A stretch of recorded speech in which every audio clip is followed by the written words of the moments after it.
네, 여러분 안녕하세요. 네, 조홍만입니다. 퀴즈를 하나 여러분께 내면서 시작을 한번 해볼까요? 네,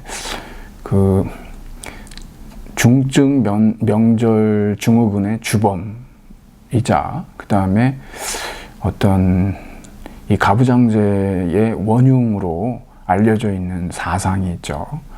특히 우리 이제 종교와 문화를 관점으로 살펴보면은 무엇일까요, 여러분? 네, 유교입니다, 여러분. 네. 근데 사실 우리 차례상이라는 말을 들여다보면요, 본래 이제 차례를 지낸다라고 했을 때 차나 술을 이제 간단하게 내옴으로써 이제 조상에게 제례를 드리는 것을 뜻하고, 여성들도 이제 그 차례에 참석이 가능한데요. 근데 이제 그렇게 본래적인 의도와 많이 이제 세월의 역사의 변천을 과정 속에서 이제 달라진 게 사실입니다. 해마다 명절 때만 되면 늘 이제 포털 사이트를 달구는 어떤 명절에 올 거냐 안 올 거냐, 또 어떤 시어머니와 며느리와의 어떤 그런 갈등 문제도 항상 전가의 보도처럼 이렇게 회자되는데, 너무 지나치게 이제 아직도 여전히 과장하고 있는 게 아닌가라는 생각이 듭니다. 최근에는 보면은 명절 이전에 가족들이 한 번씩 보고 다들 웬만하면 따로따로 이제 여행을 아니면 모여서 여행을 가는 쪽으로 하면서 새로운 이제 명절 문화를 만들어가고 있는 것을 알 수가 있죠. 그리고 하나 더 여러분께 퀴즈를 하나 드릴게요. 제가 이 퀴즈를 드리는 이유는 너무너무 이 방송 이런 데서 꽤 유명한 학자든 또는 정치인이든 꼭 이게 잘못 쓰는 용어가 있습니다. 제가 이걸 꼭 바로잡고 싶은데 왕왕 등장하니까 여러분, 과유불급이라는 말 아시죠? 무슨 뜻일까요? 여러분들이 아마 알고 계신 뜻이 있을 겁니다. 논어의 선진편에 보면 이런 얘기가 있어요. 자공이 여쭈었다. 사와 상은 누가 더 현명합니까? 공자께서 말씀하셨다. 사는 지나치고 상은 부족하지. 이게 자장이나 잘하는 사람을 얘기하는 거거든요. 그러면 사가 낫습니까? 사는 지나치고 상은 부족하다고 그랬는데, 그럼 사가 나을까요? 이러니까 공자께서 말씀하셨다. 지나친 것은 모자란 것과 마찬가지네 라고 이렇게 해요. 이게 과유불급이에요. 많은 경우 지나친 게 모자란 것만 못하다 이래가지고 모자란 게 지나친 것보다 낫다라고 과유불급을 TV에 나오신 많은 유명한 분들께서 해석을 하시는데, 그때마다 좀 제가 왜 그럴까 여러분, 그거는 특히 이제 공자에 대한 이건 정말 잘못된 이해고 왜곡된 해석입니다. 공자의 사상은 가장 기본이 중용이에요.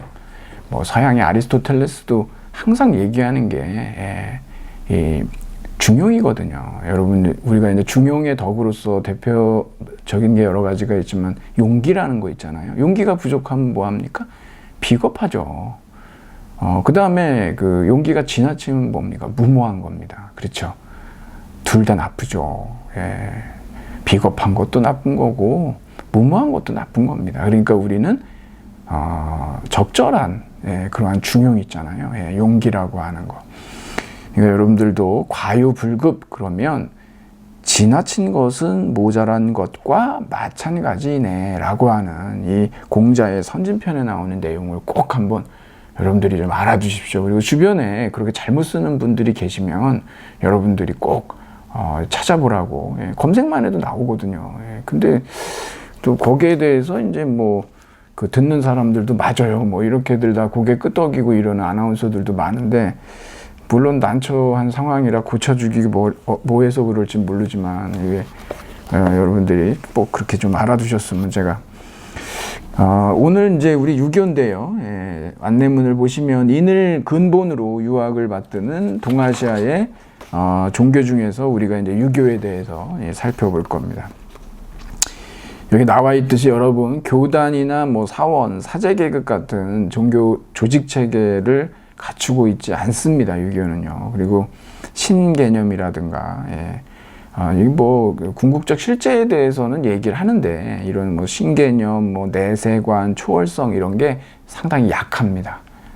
그러다 보니까 이 유교와 관련해서는 첫 번째 등장하는 아주 논란이 되는 문제가 유교가 종교냐? 뭐 이런 얘기예요. 많은 경우들 뭐라고 얘기하시냐?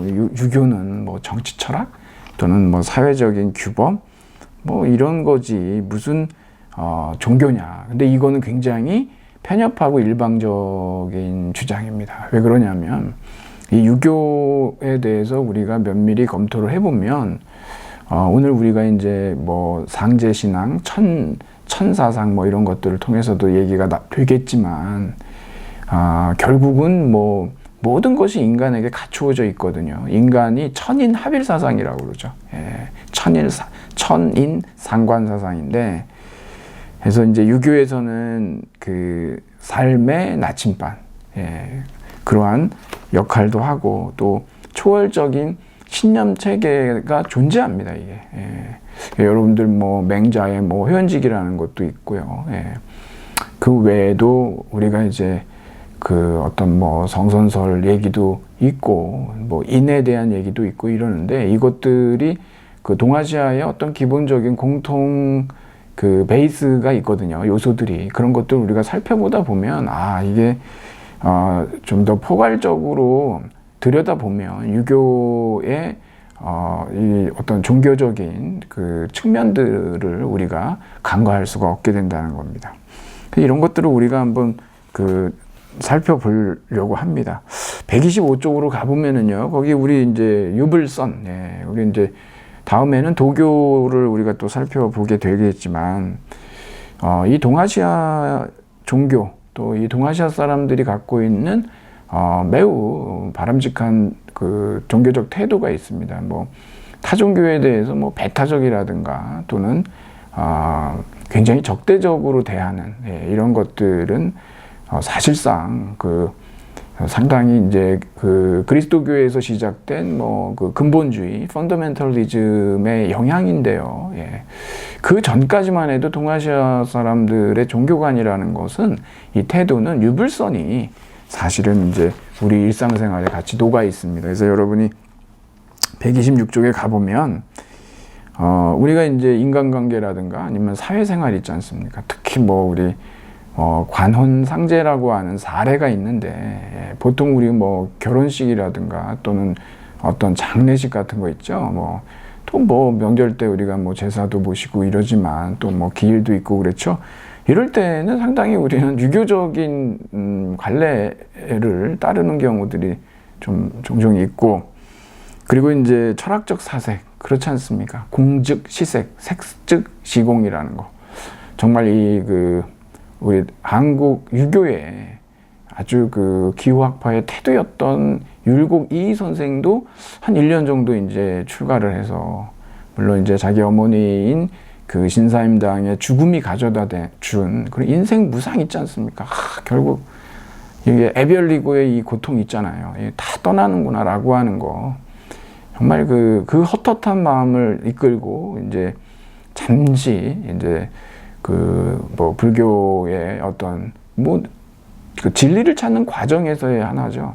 뭐 그게 나중에는 이제 항상 약점으로 작용했던 건 사실이지만, 너무 이제 하여튼 뭐 그런 문제들이 좀 있었지만요. 뭐 영남 계열하고 기호 계열이 이제 갈등이 좀 많았지 않습니까? 근데 철학적 사색할 땐 또 우리가 불교도로서 많은 모습들을 또 보이잖아요. 뭐 인생 무상이다. 뭐. 근데 또 우리가 어떤 문제에 부딪히지 않습니까? 그럼 여기 나오듯이 뭐 영혼 숭배자, 무속인, 도교적인 것들도 우리 많이, 뭐 저도 뭐 개인적으로 이런 경험이 전혀 없다고 말씀 못 드립니다. 그런데 뭐 우리 또 유명한 또 사건들도 요즘에도 많이 있지 않습니까? 뭐 너무 이렇게 왕이 되고 싶어가지고 뭐 이해는 합니다. 이해하는데 조금 좀 너무 퍼포먼스가 좀 B급이라 그러지?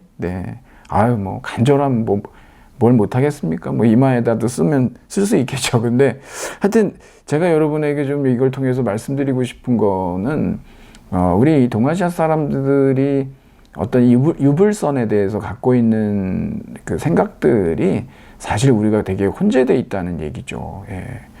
뭐 목사님이라고 해가지고서는 뭐 사주를 보러 안 가시겠습니까? 뭐 신부님들이라고 해가지고 뭐 절에 가서 뭐 명상은 안 하시겠어요? 뭐 불교도라 하더라도 스님이라 하더라도 뭐 가능한 일이겠죠. 그러니까 그런 측면들이 우리에게 분명히 있다라고 하는 거. 이 다종교적인 현대 사회에서는 상당히 바람직한 자세고 열린 자세인데 이것이 이제 근본주의가 들어오면서 뭐 아주 뭐 배타적, 적대적, 예, 뭐 그런 행위들이 뭐 일어나가지고 너무 안타깝습니다. 그런 부분들은 여하튼 우리가 이런 삼교일치라고 하는 거 여러분도 알아두시고 여기 이제 동아시아 종교가 갖고 있는 뭐 유교인이든 불교인이든 도교인이든 무속인이든 간에 기본적인 종교 개념이 있어요. 이거 여러분 우리 꼭 알아둬야 됩니다. 첫 번째 나오는 게 뭐냐면 귀신과 상제가 나오죠. 여러분 이제 신은 하늘로 가고 죽으면요, 예, 귀는 땅으로 가는데 이 죽은 시신을 잘못 다루면은 이 귀가 부천을 떠돈다고 그러죠.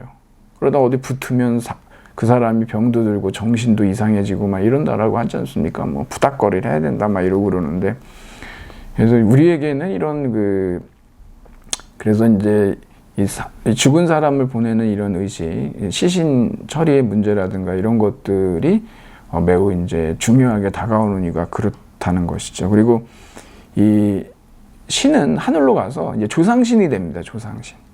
여러분들이 여기에서 꼭 기억해 두셔야 되는 게 지금 여기 128쪽 두 번째 단락에 보면 상대나 은대가 있지 않습니까? 예, 상나라, 은나라인데, 예.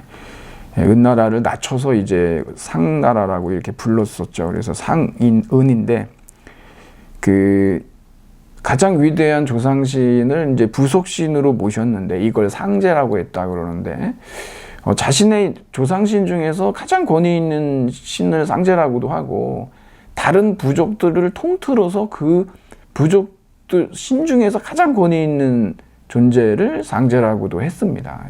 그래서 우리가 이거를 갖다가 상제 신앙이라고도 하죠. 나중에 우리가 동학에 가면은요, 예, 동학에서 동학의 이제 동국대전, 뭐 용담유사 이런 데서도 결국 한울림을 얘기할 때 사람들이 날 상제라고 한다 이런 얘기도 나올 거예요. 이게 그만큼 오래된 거예요, 예언이.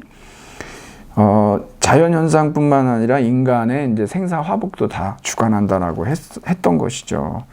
예, 옥황상제 뭐 이렇게 은대의 상제신앙이라고 하고, 근데 여러분 아시다시피 하은 주지 않습니까? 이제 주나라가 등장을 하는데 이 주나라 때 되면은 어떻게 됩니까? 이 주나라가 은나라를 결국 타도하고 멸망시키고 주나라가 들어왔으니까 이 상제신앙으로 갈 수는 없잖아요. 역시 주나라가 은나라를 이렇게 멸망시킬 수 있었던 것은 무엇 덕분이냐? 그러면 이 사람들에겐 주나라는 천사상이에요. 예, 하늘의 뜻이다 이렇게 얘기하는 겁니다. 아무래도 이제 그런 체계, 그 설명 체계가 같을 수가 없잖아요. 예, 상제신앙보다는 이러한 천사상이 더 우월하다라고 얘기할 수가 있겠죠. 그래서 인격적 존재인 상제 대신에 비인격적 존재인 천이 등장하는데, 그렇다고 천이 완전히 비인격적이기만 하지는 또 않습니다. 예. 여기에서 이제 중요한 개념이 천명이 등장하는데, 예. 그러니까 하늘의 명령이라고 보통 얘기하는 거예요. 예.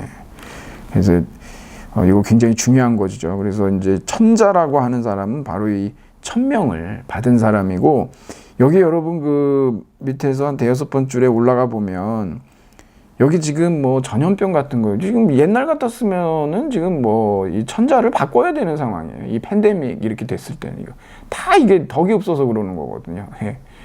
그러니까 우리가 이걸 뭐라 그러냐 그러면 제2사상이라고 그러죠. 예. 자연적 재해라고 하는 재해하고, 이는 아주 뭐 천재지변 있지 않습니까? 뭐 괴이한 현상들 그런 거. 그런 일들이 발생한다라고 하는 거는 결국은 뭐냐면 하늘의 어떤 그 명령을 제대로 이 천자가 성취하지 못했고, 그게 이제 하늘의 경고이자 그것이 이제 나중에 그 맹자대로 가면 결국 하늘이 버린 거니까요. 예. 갈아야 되겠죠. 예. 그래서 이제 결국은 이제 그 역성혁명론이라고 하는 것이 이제 바로 이러한 제2사상으로부터 유래됐다라고 하는 거를 여러분들이 알고 계시면 좋겠습니다. 그래서 이제 맹자의 민분사상까지 나오는 거죠. 예, 여기 천명, 천자. 이게 그 하늘의 명령 잘 기억해 두세요, 여러분. 그 다음에 도가 나오는데, 이 도는 여러분 뭐 길도자 이렇게 다 우리가 뭐 길도 있지만 인간이 살면서 또 따라야 할 어떤 행동 규범도 있고, 형이상학적으로는 예, 어떤 우주의 어떤 뭐 기본 원리들, 예, 우주 변화의 원리들 이런 거 뭐 다 도라고 얘기하는 것이죠. 유가는 윤리적인 측면, 도가는 형이상학적 측면을 뭐 얘기합니다. 우리가 뭐 도가 도기상도 막 얘기하겠지만, 그리고 음양이 나오는데 이것도 여러분 우리 도교 가면 더 자세하게 나오거든요. 음양 오행, 예, 이래가지고 요즘에는 이렇게 또 철이니만큼 이렇게 무슨 도사들이 이렇게 많이들 갑자기 등장하는데 하여튼 참 여기 음과 양이 있는데요. 이거 이제 태극에서 나온다 그러거든요. 예. 근데 여러분 음양이라고 하는 거 음은 뭐 여성스러움, 양은 남성당. 그래서 이제 그러한 여러 가지 거기에 속하는 어떤 그 내용들이 이렇게 들어 있는데, 뭐 세상은 서로 떨어질 수 없는 이 두 가지의 보완적 원리가 상호작용하여 이루어낸 것이다, 이렇게 나오죠. 여러분 이게 우리 이제 요즘에 뭐 화천대유, 뭐 천화동인 뭐 이런 것 때문에 이게 주역에 나오는 64괴의 괴효사라고 하거든요. 거기에 보면은 화천대유도 있고요. 그 다음에 천화동인 이래가지고 그 64괴의 그 괴를 푼 거예요, 이게. 갑자기 막 주역이 등장하고 막 이러죠, 이게. 옆에 지금 여러분들 보면은 거기 이제 음양이 나오고, 그 다음에 3효로 구성된 8괴가 나오죠, 이게 8괴. 예. 이게 이제 3효가 있는데 상괴하고 하괴로 결합을 하면서 이 8괴가 64괴가 돼요. 그 64괴 중에 지금 화천대유하고 천화동인이라고 하는 것이 있는 거예요. 예. 동인 그러기 때문에 이제 굉장히 이제 그 협력한다는 의미를 가지고 있고, 대유는 아주 크게 그 발전한다, 뭐 만족한다 이런 뜻을 갖고 있거든요. 여러분들도 뭐 주역 이거 뭐 저기 점도 보죠. 동전 던져가지고 음양을 나눠서, 그래서 이제 그 6효를 쌓고 그래가지고 그걸 찾아가지고 이제 점을 봅니다. 또는 이제 그 대나무 때 있지 않습니까? 그거를 갖다가 뽑아가지고 하기도 하고 그렇죠. 근데 중요한 건 뭐냐면 이게 음과 양이라고 하는 것이요. 지금은 보면은 뭐 약하고 양은 강하고 이렇게 남자고 여자고 이런 식으로 해서 어떤 그 듀얼리즘 있지 않습니까? 예. 그러면서 동시에 여기에 뭐가 들어있냐? 그럼 어떤 지배의 논리가 들어있어요. 강한 게 약한 걸 지배하고 막 이런 식의. 그래서 이제 가치평가가 이미 들어가 있는데, 여러분이 꼭 알아두셔야 되는 건 뭐냐면 본래 음양에는 가치평가가 안 들어가요. 이게 뭐가 더 뭐 강하다 약하다 이런 특징만 있는데, 이런 것들이 왜 안 들어가냐 그러면 그 일음 일양 지위도 그래요. 한 번 음이 되고 한 번 양이 되는 걸 우리가 도라고 그런다 그러는데, 이게 뭐냐면 양이 교체가 된다는 겁니다. 이게 음이 뭐 계속 음인 게 아니에요. 또 양도 또 음이 됩니다. 이게 달이 차면 기울죠. 마찬가지입니다. 그러니까는 여러분들이 그런 의미로서 이거 음양을 보셔야지, 여기에 무슨 뭐 우월성과 열등성이 결부돼 있다. 이건 훨씬 후대에 있는 일이라는 거를 여러분들이 알아두셔야 되고, 그리고 여러분 130쪽으로 가면은 여기 이제 이거 때문에 나오는 얘기인데, 몸에서 콩팥처럼 음을 대표하는 기관과 콩팥을 목화토금속 우리가 그 오행으로 하면 수예요. 이게 콩팥이. 예, 콩팥이 안 좋다 내지는 콩팥이 안 좋은 경우는 그 사주팔자에서 이 수가 너무 많거나 아니면 하나도 없거나 뭐 지장간에도 없으면 정말 큰 문제겠죠. 그러면 이제 어디서부터 문제가 되냐 그러면은 이제 건강상에 항상 이 콩팥을 주의해야 된다 이런 얘기들을 합니다. 너무 많아도 문제고 너무 없어도 문제예요. 적당하게 있는 게 좋겠죠. 뭐 가능하다면 이런 오행이 이제 조화된 사주, 그러게 굉장히 좋은 사주라고 하는 겁니다. 심장은 화예요. 그러니까 물하고 불하고 어떻습니까? 여러분 불이 잘 타려면 약간의 물도 필요해요. 예, 불이 탈 때 물을 살짝 뿌리면은요 불이 더 확 오릅니다. 예, 하지만 그냥 바가지로 부어버리면 꺼지죠. 예, 그런 관계예요 이게. 예, 그러니까 근데 그래서 이게 이제 그 심장하고 이 콩팥하고 이게 뭐 좀 이렇게 이런 관계가 있기 때문에 그 잘못하면 이제 병이 올 수 있다 뭐 이런 얘기인 거죠. 그래서 여기에 보면은 항상 조화라고 하는 걸 강조한다. 이게 뭐예요, 여러분? 이런 것들이 다 중용사상이에요. 중용사상. 그래서 초기 음양사상에는 양 중에 어느 한쪽이 좋고 나쁘다, 우열이나 선악하고 연결시키지 않았다라고 하는 거 여러분들이 잘 알아두셔야 됩니다. 예, 이거 아주 너무너무 중요한 아주 기본적인 사항인데 지금 우리는 이렇게 알고 있지 못하죠. 항상 그 이원론적인 대대구조가 나오면 한쪽은 우월하고 한쪽은 열등해요. 그건 이데올로기라고 보시면 되죠. 처음엔 그런 게 없습니다. 그리고 주역의 사상도 또 그렇지가 않다고 제가 말씀을 드렸죠. 이름, 일량, 지위도 이렇게 하는 거예요.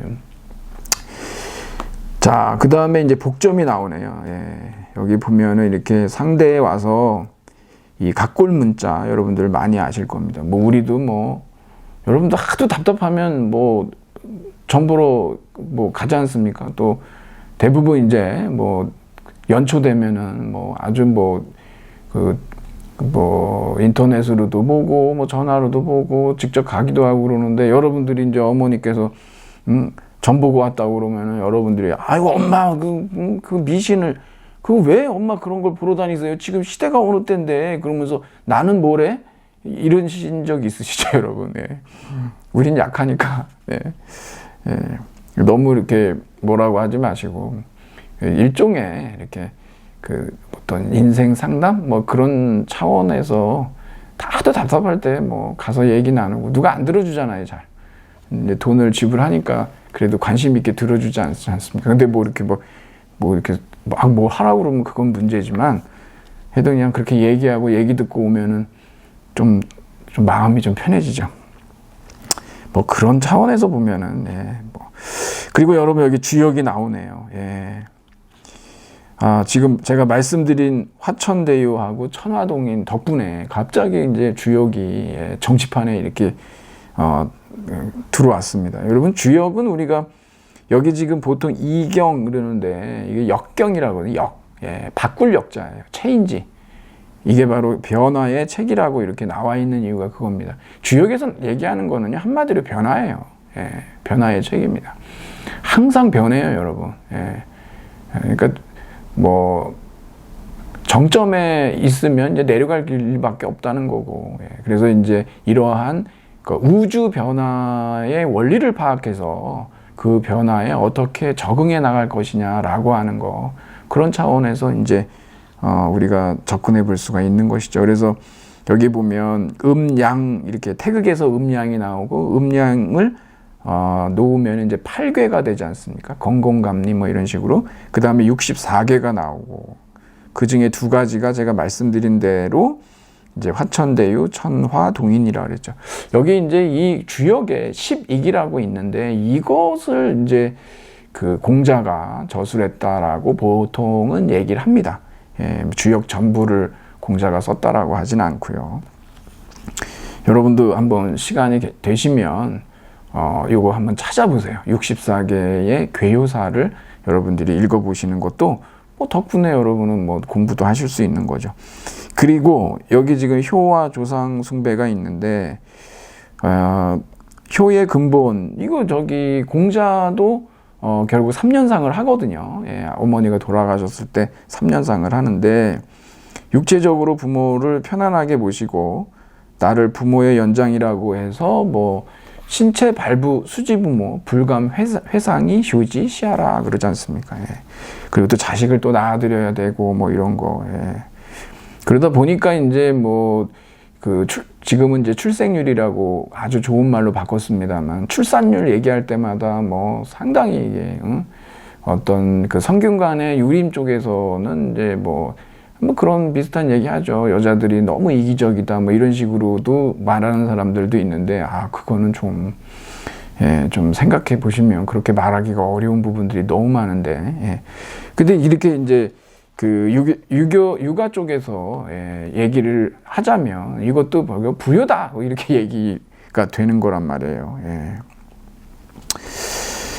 이것 때문에 이제 우리가 나중에도 보면은 이 불교에 대해서도, 불교는 이제 자식을 낳지는 않지 않습니까? 이제 출가승들, 제가신도가 아니라 출가승들은 자식을 낳지는 않기 때문에 이건 정말 불효다. 그래서 아주 불교에 대해서 이렇게 비판을 하는 것이죠.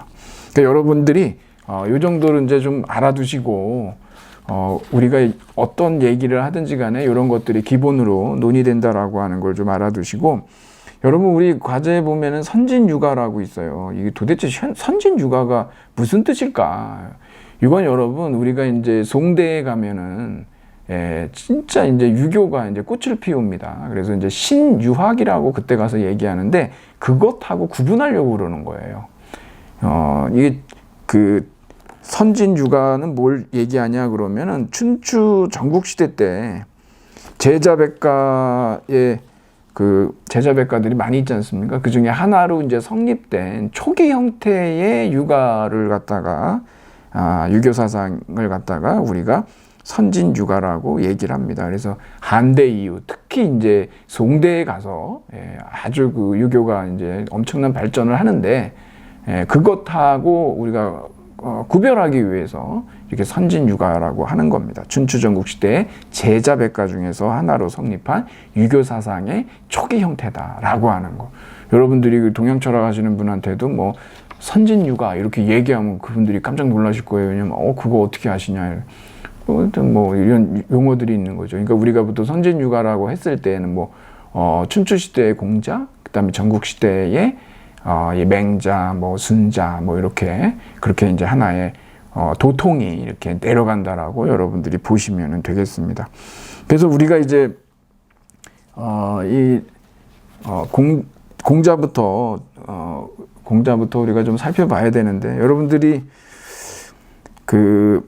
안내문에 맨 마지막에 보면은 조선 유학의 2대 논쟁이라고 이렇게 얘기를 해놨죠, 여러분. 예, 이 조선시대 때 16세기 중엽에는 이제 4단 7정론. 예, 요것이 이제, 상당히 퇴계와 율곡, 이 영남계열과 기호계열의 이 영남학파와 기호학파, 물론 나중에 이게 이제 정치적으로까지, 전화가 되는 바람에 뭐 피비린내라는 당쟁 행사를 겪을 수밖에 없고, 일제 식민사학에 의해서 조선의 패망의 원인은 유교다 그래가지고 유교가 뭐 말 한마디도 못하고 있었던 때가 많고, 지금도 그래서 결국 성균관의 뭐 유림들에 의해서 그냥 이렇게 어느 정도의 이렇게 면면이 내려오고 있지만, 뭐 명절이라든가 아니면 뭐 관혼상제라든가, 또 우리 제례가 있지 않습니까? 제천 행사 같은 경우에,